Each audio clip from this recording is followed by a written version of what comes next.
saben, nos siguen muchos por el canal de YouTube, así que vamos a recibirles también con un aplauso a los que nos escuchen por YouTube.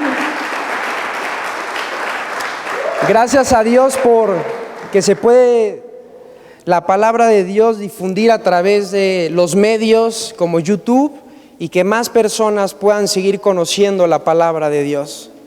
Esta mañana, hermanos, antes de comenzar nuestro tema de hoy, vamos a orar y vamos a pedirle a Dios que hable a nuestras vidas. Padre, esta mañana estamos agradecidos por haber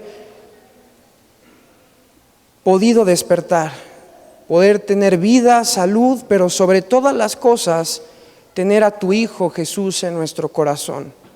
Gracias por este mensaje, por tu palabra. Habla nuestras vidas, habla nuestro corazón y que podamos conocerte más. En el nombre de Cristo Jesús, amén. Abrimos nuestras Biblias en Primera de Pedro. Hoy vamos a estar tratando un tema titulado Extranjeros y Peregrinos. Extranjeros y peregrinos. Primera de Pedro 2, versículo 11. Vamos a dar lectura a la palabra de Dios que dice: amados, yo os ruego como a extranjeros y peregrinos que os abstengáis de los deseos carnales que batallan contra el alma. Ahora, ¿por qué Pedro en este versículo menciona que nosotros, la iglesia, somos extranjeros y peregrinos? Para entender un poco mejor este concepto es necesario ver un poco del trasfondo de esta carta. Primera de Pedro fue escrita por el apóstol Pedro, uno de los 12 discípulos de Jesús. Esta carta fue escrita aproximadamente en el año 60-65 después de Cristo. Ahora esta carta está dirigida hacia los cristianos que estaban situados en Asia Menor, lo que hoy sería Turquía. Ahora, estos cristianos estaban en medio de una persecución. En ese tiempo, históricamente, había un emperador llamado Nerón. Y si has escuchado hablar de este emperador, es conocido porque él desató una de las persecuciones más crueles hacia la iglesia, hacia los cristianos. Nerón es conocido porque él acusó a los cristianos de haber sido el grupo culpable de haber quemado Roma por 6 días y 7 noches. Ahora, ¿saben qué hacía Nerón con algunos cristianos? Los prendía como antorchas en el patio de su palacio. Estos primeros cristianos sufrieron una persecución y estaban en medio, de una expansión, porque a través de la persecución siempre el cristianismo llegó a otros lugares. Si nosotros leemos el versículo 1:1 de Primera de Pedro, dice: Pedro, apóstol de Jesucristo, a los expatriados de la dispersión. Entonces, estaban en una dispersión, pero menciona algo más: expatriados. Es decir, ellos habían perdido su patria. A causa de haber creído en Jesús, los habían descalificado. Habían perdido muchos de ellos sus empleos, sus bienes, habían perdido muchos de ellos a sus familias y habían perdido su dignidad como ciudadanos. Pero ellos habían ganado algo mucho mejor: a Jesucristo como su Salvador. Y Pedro les dice: amados míos, os ruego como extranjeros y peregrinos. Y este concepto indudablemente va a infundir un aliento en cada cristiano de entender que más allá de cualquier sufrimiento, cualquier padecimiento, cualquier necesidad, en esta tierra nosotros estamos de paso. Ahora vamos a definir qué es peregrinos y extranjeros. En primer lugar, extranjeros en el griego es paroiko, que significa forastero o advenedizo. Y en este contexto se usa el término para decirnos que nosotros somos extranjeros, es decir, forasteros en el mundo. Esto nos dice entonces que este no es nuestro verdadero hogar, que somos extranjeros en la tierra, en este mundo. Vamos a ir viendo más acerca de esto. La segunda palabra es peregrinos. En el griego es paraepidemos, que significa morando temporalmente en un lugar extraño. ¿Ok? Peregrino significa morando temporalmente en un lugar extraño, alejado del propio pueblo de uno. Entonces, esto es muy interesante, porque la palabra de Dios nos dice que nosotros somos extranjeros y peregrinos. Es decir, que nosotros estamos en el mundo, pero el mundo no es nuestro hogar. Que nuestro hogar es el cielo. Y vamos a ver más acerca de esto. Ahora, para ilustrar este concepto, me gustaría usar un ejemplo. Supongamos que tú tomas un avión y sales a un país que no es el tuyo. Tú llegas a ese país y eres un ¿qué? Un extranjero. Tal vez llegas a un país donde no hablas el mismo idioma, abres el periódico y no entiendes nada, prendes el televisor y también no entiendes nada, porque eres un extranjero, no conoces la cultura, porque sabes que estás de paso. Entonces no estás tan interesado en conocer todo, porque no piensas morar y establecerte en ese lugar, porque simplemente estás de vacaciones o en algún asunto de trabajo, pero no vas a morar, no vas a hacer tu residencia en ese país. Entonces tú eres un extranjero y un peregrino, porque estás morando temporalmente en tierra ajena. Ahora, pensemos en este concepto ahora como cristianos. Estamos en un mundo rodeado de maldad. Estamos en un mundo donde no funciona como debería funcionar. El hombre se ha alejado de Dios. El hombre ha decidido por su propia voluntad alejarse de su Creador. Simplemente el mundo no funciona como fue el plan original de Dios, todo por culpa del hombre. Y el hecho de que nosotros estemos temporalmente en este mundo significa que nosotros no debemos amoldearnos a este mundo, no debemos pensar como el mundo piensa, no debemos ver las cosas como el mundo las ve, no debemos dejar que los placeres que nos ofrece el mundo gobiernen nuestro corazón, porque esta no es nuestra residencia, este no es nuestro hogar. Y así es como funciona el plan de Dios para sus hijos. Dios describe en su palabra que tú eres un extranjero y un peregrino. Pero ¿qué pasa con muchos cristianos? Se empiezan a adaptar a las ideologías de este mundo, a los engaños de este mundo, se empiezan a enrolar con los placeres de este mundo y empiezan a hacer de este mundo su mayor prioridad. Es decir, que el mundo ha entrado a su corazón y ellos se han enamorado más del mundo que de Dios. Y han perdido la visión de que nosotros somos seres eternos con una ciudadanía que está en los cielos y que nuestro paso por esta tierra es temporal. Por eso Pablo les decía a los romanos: no os conforméis a este siglo. Y ahí la idea es: no se adapten, no tomen el molde de este mundo, sino más bien renueven su pensamiento para que comprueben cuál es la buena voluntad de Dios, agradable y perfecta. Vamos a profundizar más en esto y me gustaría que fuésemos a Filipenses capítulo 3, si me acompañan hermanos, a Filipenses capítulo 3, versículo 20. Filipenses 3:20. Veamos otro concepto acerca de nuestro peregrinaje y nuestra vida como extranjeros en esta tierra. Dice la palabra de Dios: mas nuestra ciudadanía está ¿en dónde?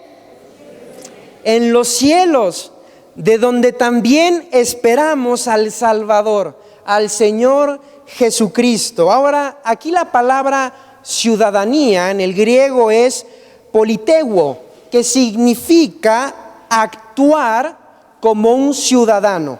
Ahora, nosotros como ciudadanos tenemos responsabilidades, derechos y obligaciones. Como ciudadanos debemos intervenir en asuntos políticos como el voto, por ejemplo, o el pagar impuestos, ¿verdad? O el respetar las leyes de tránsito. Como ciudadanos tenemos que ser responsables tanto social, públicamente, y ya uno sabrá cuáles son sus responsabilidades como ciudadano terrenal. Pero si la Biblia nos dice que somos ciudadanos del cielo, y la palabra ahí en el griego está el verbo en el griego es politeuo, que es un actuar, es decir, un andar como ciudadano, pero el versículo nos dice que somos ciudadanos del cielo, es decir, que para un cristiano su constitución es celestial. Las normas y los parámetros de vida son puestos por Dios.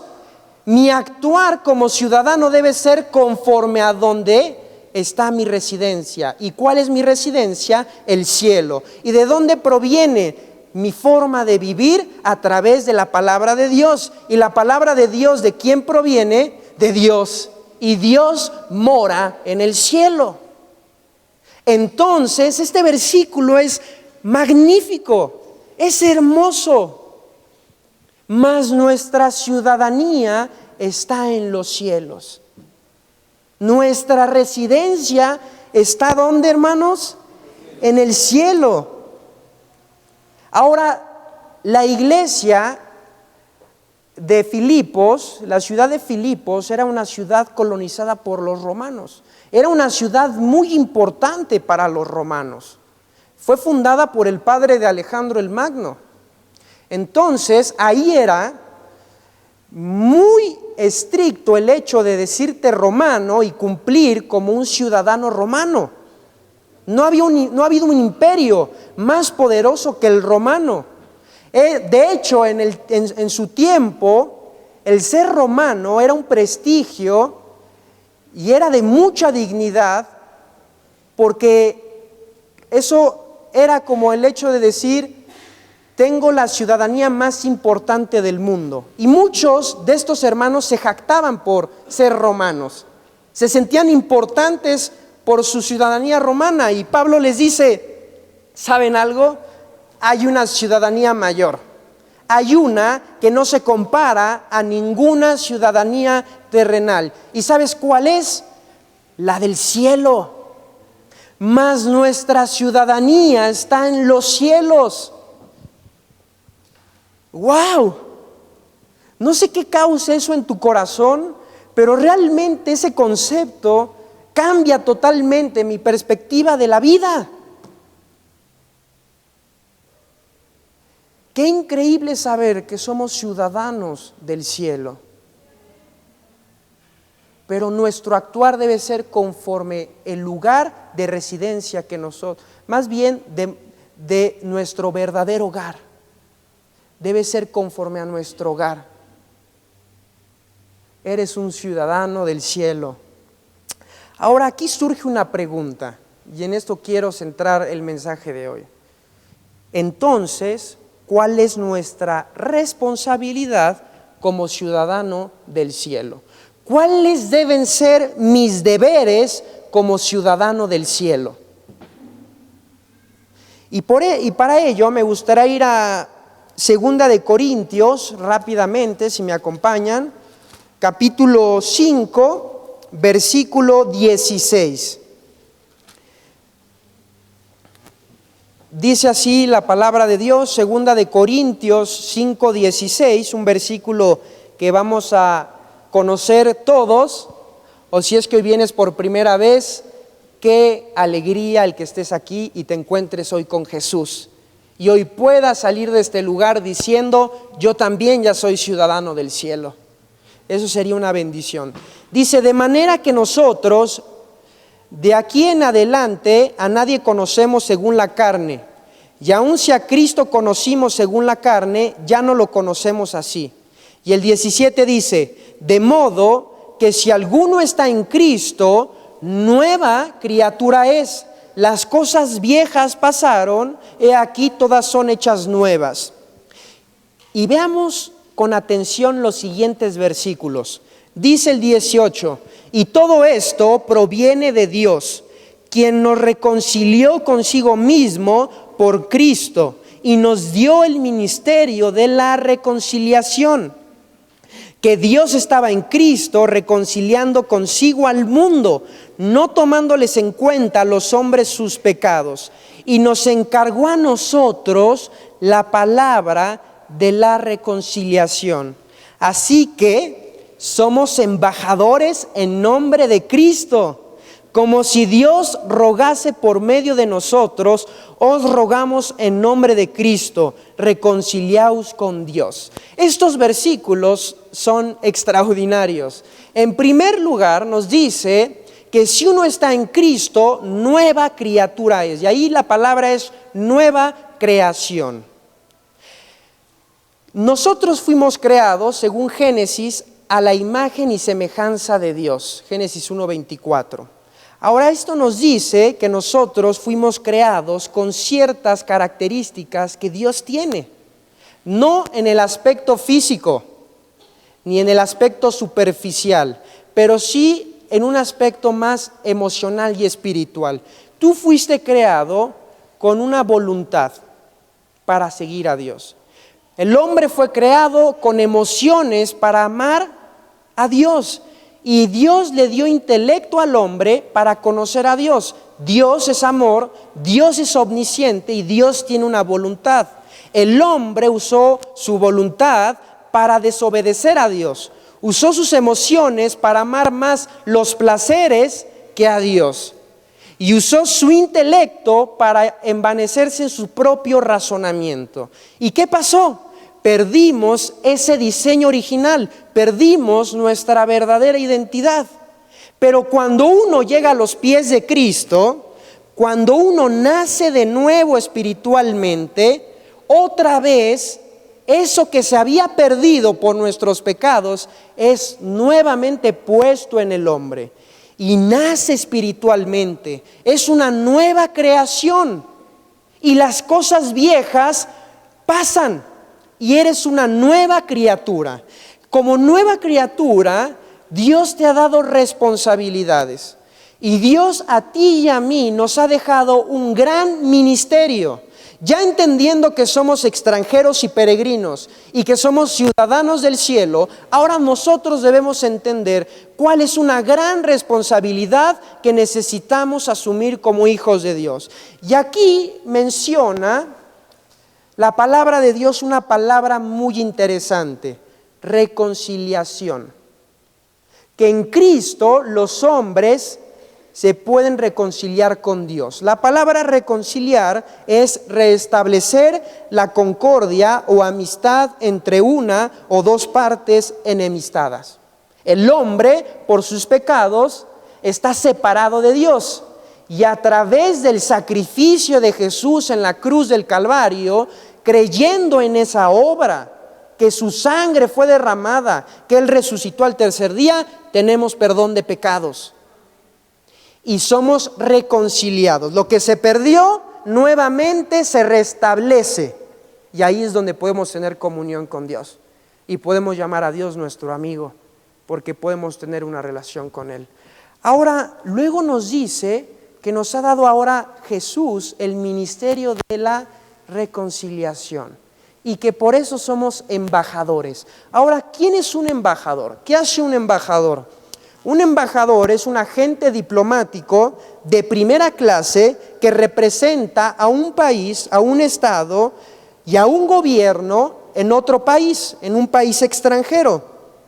Cuando la Biblia nos dice que nosotros somos embajadores de Cristo, es decir, que nosotros estamos representando a Cristo en este mundo, en este lugar que estamos temporalmente. Ahora, para que haya un embajador en otro país, ese país debe tener buena relación con ese país. Dios quiere mantener una relación con los hombres, está interesado en los hombres, tanto que pensó en su iglesia para que fuesen los representantes diplomáticos del cielo y que tú y yo llevemos el mensaje de la reconciliación al mundo. Es decir, que tú representas al cielo. ¿Y por qué lo representas? Porque eres un ciudadano del cielo. Y el mundo no va a ver a Cristo. Cristo ya vino y ascendió al Padre, pero Cristo sí dejó a su iglesia representando su nombre. Y tú tienes un ministerio. ¿Y qué es ese ministerio? ¿Cómo se puede reconciliar una persona con Dios? Predicándole las buenas nuevas de salvación, las buenas noticias. La gente necesita a Cristo. Solo hay un mediador entre Dios y los hombres, Jesucristo el justo. Jesús dijo: yo soy el camino, la verdad y la vida. Nadie viene al Padre si no es por ¿quién? Por Jesús. Por lo tanto, ese mensaje es el compromiso que nosotros debemos asumir de llevar al mundo. Ahora, pero para ser embajadores fieles, para ser esos embajadores dignos de decirnos representantes del cielo, de nuestro Padre y de su Hijo Jesucristo, debemos tener un testimonio, debemos tener un actuar congruente conforme a lo que somos en posición como ciudadanos del cielo. Por lo tanto, tú y yo tenemos deberes, tenemos responsabilidades. Quiero que volvamos a Primera de Pedro y veamos algunos de estos deberes que tenemos como ciudadanos del cielo. Primera de Pedro 2:11, que dice así: amados, yo os ruego como a extranjeros y peregrinos. Ya iba a mencionar algo crucial en la vida de un cristiano: que os abstengáis de los deseos carnales que batallan contra el alma. O sea, que aquí vemos nuestro primer deber como hijos de Dios: abstenernos de los deseos carnales. Qué interesante, ¿verdad? Ahora, la palabra abstenerse, bueno, en primer lugar quiero que presten atención cómo dice el versículo: amados, os ruego. Esta expresión muestra la seriedad y la importancia de lo que se va a decir. Os ruego, es un imploro por parte de Pedro, por parte de la palabra de Dios a nuestras vidas. Abstenerse en el griego es apechomai, que significa virtud que consiste en apartarse o privarse total o parcialmente de satisfacer los apetitos. Es decir, que abstenerse es apartarse o privarse de mis apetitos carnales. Abstenerse, apartarse.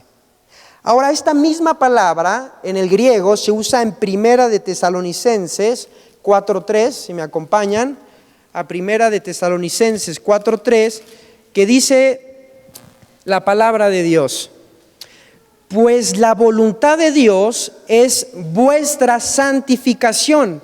Y dice, que os apartéis, y ahí es lo mismo de abstenerse, que en el griego es apechomai, suena chistoso, ¿verdad? Dice que os apartéis de fornicación. Y ahí en el griego fornicación es porneia, que significa cualquier pecado de inmoralidad sexual. Entonces, esta palabra, en este contexto, está relacionada en el abstenerse a los deseos carnales. Ahora, ¿cuáles son esos deseos carnales que nosotros tenemos? Vayamos a Santiago, si me acompañan. Hoy vamos a estar paseándonos en la Biblia. Santiago 1:13 dice así, 13 y 14. Cuando alguno es tentado, no diga que es tentado de parte de Dios, porque Dios no puede ser tentado por el mal, ni Él tienta a nadie. Y vean el versículo 14, sino que cada uno es tentado cuando de su propia concupiscencia es atraído y seducido. Entonces la concupiscencia, después que ha concebido, da a luz el pecado, y el pecado, siendo consumado, da a luz la muerte. ¿Por qué leo este versículo?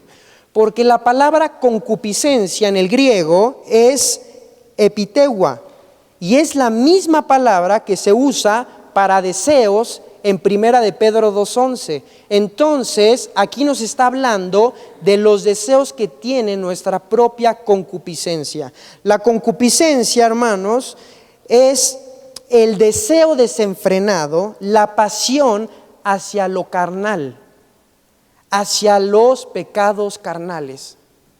Y dice la Biblia que cada uno es atraído cuando de su propia concupiscencia es seducido.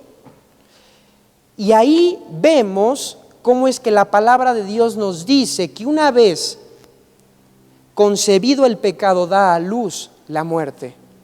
La gravedad de ser permisivos con nuestra concupiscencia, con nuestros deseos carnales. Ahora la Biblia nos dice, amados, os ruego como a extranjeros y peregrinos que os abstengáis de los deseos. O sea, el primer imploro de Pedro,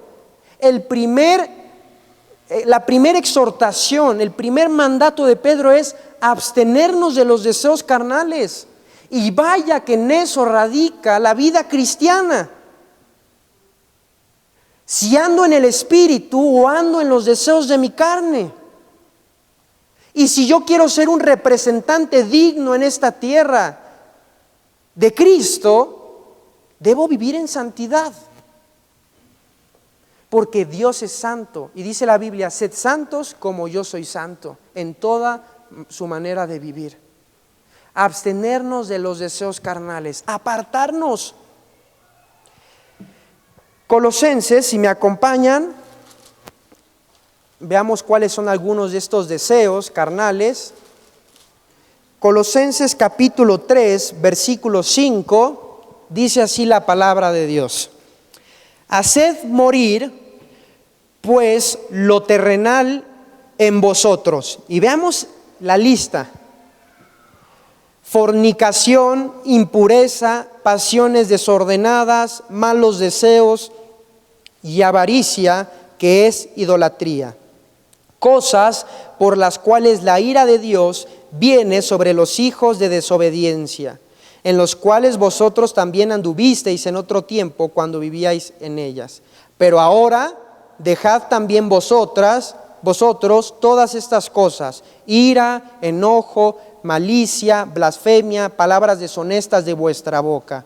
No mintáis los unos a los otros, habiéndoos despojado del viejo hombre con sus hechos. Y aquí vemos cómo Pablo nos dice, hagan morir sus deseos terrenales. Y ahí vemos un listado de cuáles son esos deseos. Deseos que tenemos atracción por hacerlos, porque tú y yo todavía tenemos un cuerpo caído, una naturaleza pecaminosa, pero Dios nos ha provisto algo más poderoso. Nos ha provisto los medios para vivir en victoria y vencer los deseos carnales. Se llama el Espíritu Santo, que mora en tu vida. Y la Biblia dice que seamos llenos del Espíritu Santo y no satisfagamos los deseos de la carne. ¿Sabes cómo se hace, cómo podemos hacer morir los deseos de la carne? Matándolos de hambre. Es la mejor forma. Entre menos alimento mis deseos, más van muriendo y más voy venciendo esas luchas carnales que yo tengo. La Biblia dice, hagan morir los deseos terrenales. O amados, os ruego que os abstengáis, que se aparten de los deseos terrenales. Y la Biblia nos dice cuáles son esos deseos. Y no hay que hablar mucho de esto, porque tú y yo sabemos cuáles son esos deseos. ¿Cuáles son esos pecados que están haciendo que no vivamos como representantes dignos de Cristo en esta tierra? Y es un deber de un ciudadano del cielo abstenerse de los deseos carnales, porque nosotros estamos temporalmente en este mundo. Y así como esa persona no está interesada en aprender el idioma ni adentrarse mucho en la cultura porque sabe que tal vez solamente está de paso, así también nosotros no debemos estar interesados en satisfacer los placeres que nos ofrece este mundo, porque este mundo es temporal. Este mundo un día se va a acabar. Este mundo, lo único bueno que puede ofrecer es algo momentáneo, porque los placeres son momentáneos, pero la consecuencia perdura muchas veces para siempre. Por eso es que un cristiano está llamado a una vida en santidad, una vida que muestre a Dios, y Dios es santo, santo, santo. Veamos otros deberes como hijos de Dios. Volvamos a Primera de Pedro, hermanos.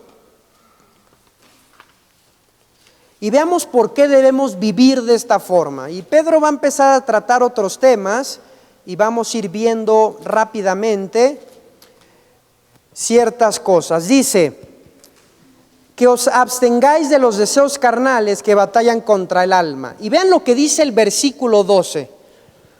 Manteniendo buena vuestra manera de vivir entre los gentiles, para que en lo que murmuran de vosotros como de malhechores, glorifiquen a Dios en el día de la visitación al considerar vuestras buenas obras.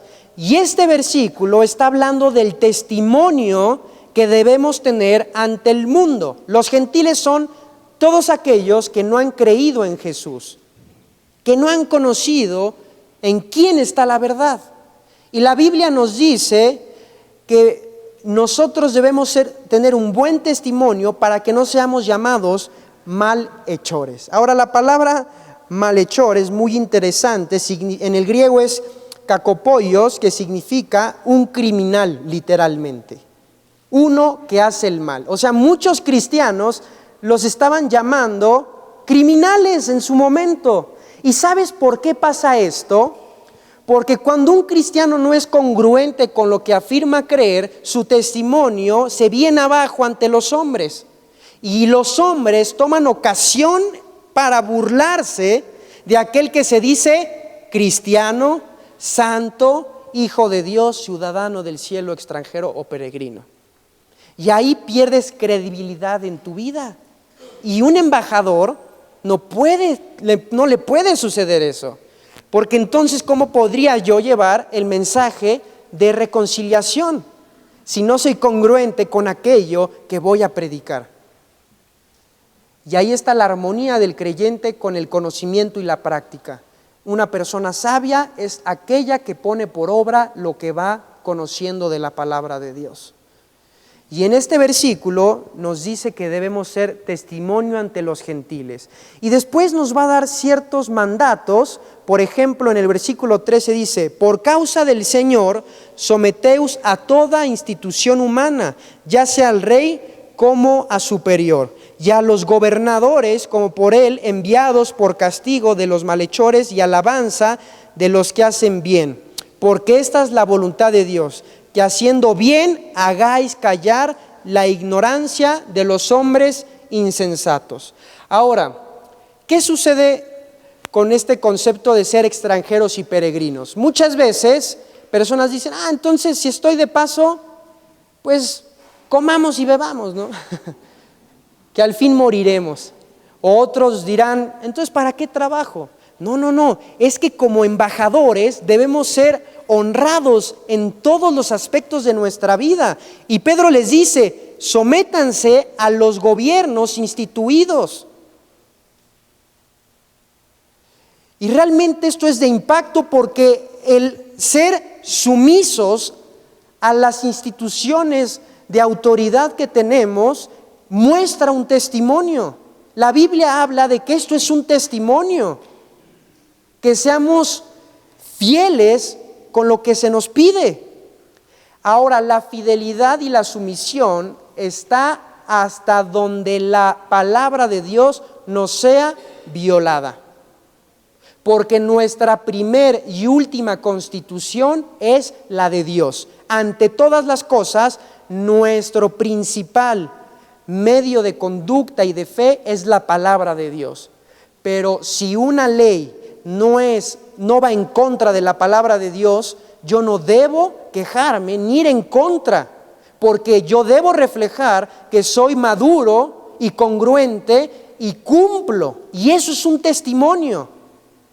Eso es un testimonio de alguien que vive honradamente en su trabajo, en su familia, con sus hijos, con sus impuestos, con aquello que se nos pide. Ahora, los gobernadores tendrán su juicio delante de Dios. Uno debe ser responsable de sus propios actos y responsable de aquello que Dios le pide en su palabra. Y eso es un testimonio y es un reflejo de que realmente estamos andando como ciudadanos del cielo. Y luego dice la palabra de Dios en el versículo, por ejemplo, 17, dice, honrad a todos, amad a los hermanos, temed a Dios, honrad al rey. Qué interesante, ¿no? En ese momento debían honrar al emperador. En el sentido de someterse, no ir en contra del gobierno. Pero hasta donde la palabra de Dios no sea quebrantada. Porque ahí sí, ante todas las cosas, está ¿qué? La palabra de Dios. Y bueno, veamos ahora, un versículo, dice el versículo 4:4 de Primera de Pedro, dice algo muy interesante. Dice, a estos, hablando de las mismas personas, les dice, a estos les parece cosa extraña que vosotros no corráis con ellos en el mismo desenfreno de desilusión y os ultrajan. O sea, causa un impacto. El no correr como el mundo corre, el no ser guiado como es guiado el mundo por sus placeres, su desenfreno, eso causa un impacto. Y les parece cosa extraña, dice la palabra de Dios. En primer lugar, abstenernos de los deseos carnales. En segundo lugar, ser testimonio a través de nuestra obediencia. Y en tercer lugar, un ciudadano del cielo, un embajador del cielo, debe vivir sin afanarse en las cosas de esta vida. Sin afanarse de las cosas de esta vida. Vayamos a Lucas, si me acompañan.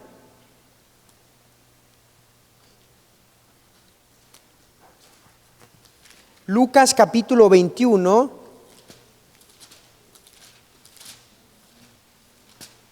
versículo 34. La palabra de Dios dice así, Jesús mismo nos dice estas palabras, mirad también por vosotros mismos, que vuestros corazones no se carguen de glotonería y embriaguez y de los afanes de esta vida, y venga de repente sobre vosotros aquel día. Ahora, aquí menciona algo muy interesante y dice, no carguen sus corazones. Y menciona dos pecados, glotonería y embriaguez. Y tú podrías decir, bueno, yo no tengo glotonería y embriaguez. Pero sí hay algo que menciona Jesús que nos va a identificar a todos hoy. Porque dice, y de los afanes de la vida. Yo te pregunto, ¿alguna vez te has afanado? Entonces ahí sí entras en este grupo que habló Jesús. No cargues tu corazón de los afanes de esta vida. Ahora es muy interesante porque Jesús usó mucho este término. En Marcos 4, 18 al 19, cuando estaba usando la parábola del sembrador, hablando del tercer grupo de personas que les es sembrada la palabra de Dios, usa este mismo concepto. Si me acompañan a Marcos, capítulo 4, versículo 18 al 19. Dice así la palabra de Dios: estos son los que fueron sembrados entre espinos, los que oyen la palabra, y vean lo que dice el versículo 19, pero los afanes de este siglo y el engaño de las riquezas y las codicias de otras cosas entran y ahogan la palabra y se hace infructuosa. Los afanes de este siglo hacen que la palabra sembrada en esas personas se ahogue, porque cuando estás tan afanado en tu mente no puedes ver la palabra de Dios y lo que da la palabra de Dios. Hace cuenta que eres cegado por tu afán, eres confundido por los afanes tan grandes que tienes en tu vida que no te permiten ver las promesas de Dios en tu vida. El cargar el corazón con los afanes de esta vida perjudican mucho a los hijos de Dios, a los cristianos. Y veamos también lo que dice Mateo 6:24.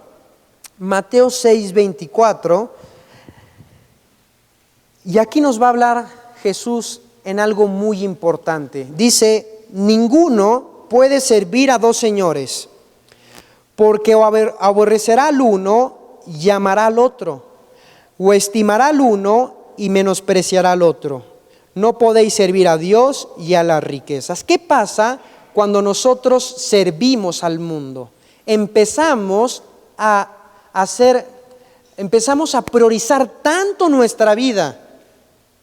Empezamos a hacer al mundo nuestro Señor, y en este caso a las riquezas, que nos empezamos a afanar por cosas temporales, por cosas que al final no son eternas, son temporales, así también como tu peregrinaje en esta tierra, como extranjero y ciudadano del cielo. Ahora, eso no significa que no sean importantes, pero aquí la idea es que lo más importante es aquello que Dios te ha dicho en su palabra, porque esa es nuestra verdadera y nuestra principal constitución como ciudadanos del cielo. Y la Biblia te dice, no puedes servir a dos señores, o sirves a Dios o sirves a las riquezas. Y esta es la idea de esa persona que quiere servir a Dios por una parte, quiere agradar a Dios, pero también al mundo. Y Santiago lo describe como un hombre dividido, que es inconstante en todos sus caminos. Por eso es que ante todas las cosas el Señor nos va a decir algo. Vayamos a Lucas 12, 15 al 31. Lucas 12, 15 al 31. Y dice así la palabra de Dios. Y les dijo, Lucas 12, 15 al 31.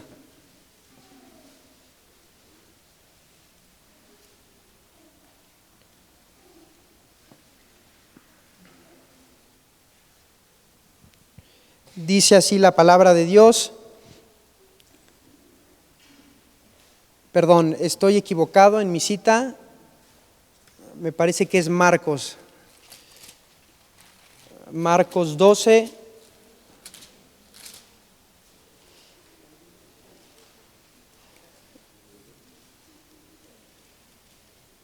Me equivoqué en mi cita, hermanos.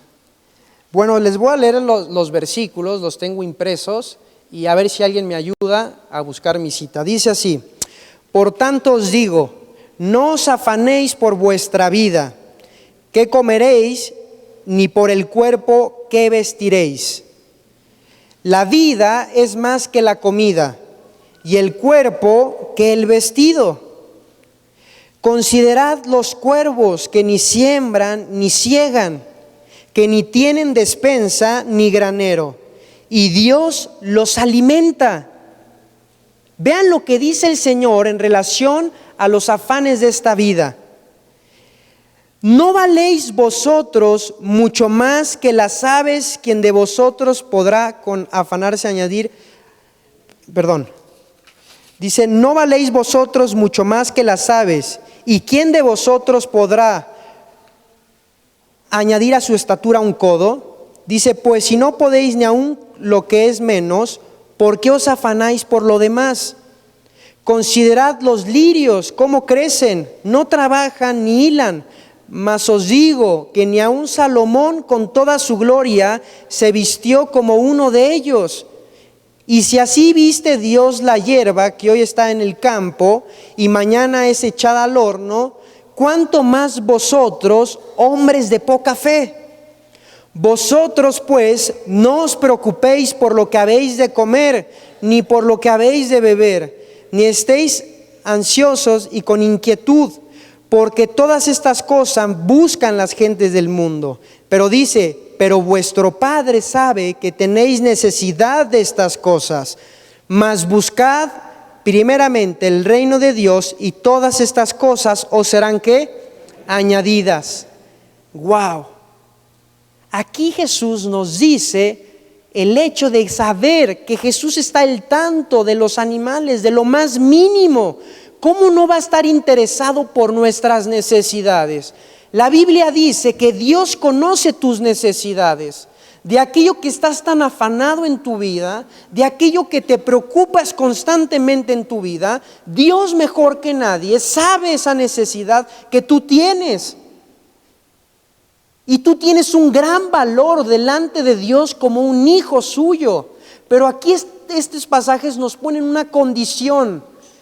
Primero busquen el reino de Dios y su justicia. Vives afanado y vives por los afanes de esta vida porque primero no buscas el reino de Dios y su justicia, porque el orden de Dios es: buscad primeramente el reino de Dios y su justicia, y lo demás será añadido. Pero a veces queremos que primero se nos sea añadido y después ya busquemos a Dios, ¿no? Ya cuando tengo todo, ahí sí, gracias Dios. Pero antes de todo lo que Dios nos puede dar, dice la Biblia, busquen primeramente el reino de Dios y su justicia. Y ahí es donde empiezas a vivir en el reposo de Dios, confiando en que Dios es fiel. Dice la Biblia, fiel es el que os llama, el cual también proveerá. Y dice la Biblia, mientras tengan sustento y abrigo, estén agradecidos, porque nada hemos traído a este mundo y sin duda nada podremos sacar. Por tanto, mientras tengas sustento y abrigo, estén contentos. Ahora, Dios nos da mucho más. Pero Dios desea primero que le busques ante todas las cosas, porque sabes, un ciudadano del cielo debe buscar primeramente al Dios de esa residencia, nuestro Padre Celestial. Y ahí está el cambio en la vida de un cristiano. ¿Sabes? Quiero terminar recordando el ejemplo de los santos del Antiguo Testamento, cómo ellos vivieron como extranjeros y peregrinos en tierras desconocidas, pero sus ojos estaban puestos en una patria celestial. Vayamos a Hebreos, para ir terminando. Hebreos, capítulo 11, versículo 13. Dice así la palabra de Dios, Hebreos 11, 13. Conforme a la fe, murieron todos estos sin haber recibido lo prometido, sino mirándolo de lejos y creyéndolo y saludándolo y confesando que eran extranjeros y peregrinos sobre la tierra. Porque los que esto dicen claramente dan a entender que buscan una patria. Pues si hubiesen estado pensando en aquella donde salieron, ciertamente tenían tiempo de volver, pero anhelaban una mejor, esto es celestial, por lo cual Dios no se avergüenza de llamarse Dios de ellos, porque les ha preparado una ciudad. Abraham salió, ¿verdad?, de Ur de los Caldeos a Canaán, a una tierra que él desconocía. Dejó su comodidad y empezó a vivir como un extranjero y peregrino a aquello que Dios le había prometido, la tierra prometida. Y por la fe murió y no vio la tierra prometida, no vio el cómo comenzó la nación de Israel, pero sus ojos estaban puestos en la patria celestial. Por eso ellos no volvieron atrás. Por eso es que ellos, caminando en ese peregrinaje como extranjeros, no regresaron atrás, porque ellos sabían que lo que estaba por delante era mucho mejor que aquello que habían dejado atrás. Tú y yo hemos dejado atrás nuestra vieja y vana manera de vivir, los deseos de este mundo. ¿Sabes qué te espera a ti y a mí? La eternidad junto con Jesús por todos los siglos de los siglos. Es mucho mejor aquello que se nos espera. Nuestros ojos deben estar puestos en la promesa. Y estos hombres murieron con sus ojos puestos en aquello que terrenalmente nunca recibieron, pero lo recibirán con gran honor cuando Cristo venga por segunda vez. Y cuando Cristo venga por su iglesia, cuando seamos arrebatados y estemos junto con Él, diremos: valió la pena vivir como ciudadanos, como extranjeros y peregrinos, como embajadores dignos de representar al Rey de Reyes y Señor de Señores en un mundo perdido y confundido por el pecado. ¡Qué gran responsabilidad, hermanos! La vida es corta, la vida no es para siempre, y los que están más grandes tal vez lo entiendan mejor que yo. Pero algo sí estoy seguro: no hay mejor vida que vivir por aquel que murió y resucitó al tercer día. Y mejor dedicar mi vida para agradar a Dios, buscar primeramente el reino de Dios y su justicia, y no vivir con los placeres de este mundo. Amén. ¿No te gustaría hoy ser un ciudadano del cielo si vienes por primera vez? Lo único que debes hacer es recibir a Cristo en tu corazón. Los invito a que inclinen su rostro. Y vamos a hacer una oración y dile ahí a Dios en tu lugar: Dios, hoy reconozco que soy pecador. Reconozco que mis pecados me separan de ti. Y hoy creo que tú enviaste a Jesucristo a morir en la cruz. Y murió y resucitó al tercer día, y su sangre me limpia de todos mis pecados. Entra en mi corazón. Quiero ser un ciudadano del cielo. Quiero ser un embajador, un representante digno y fiel tuyo. Hazme una nueva criatura. Te recibo en mi corazón. En el nombre de Cristo Jesús. Amén. ¿Alguien hoy recibió a Cristo? Me gustaría orar por ti. Alza tu mano. Me gustaría conocerte. ¿Alguien recibió a Cristo por primera vez hoy?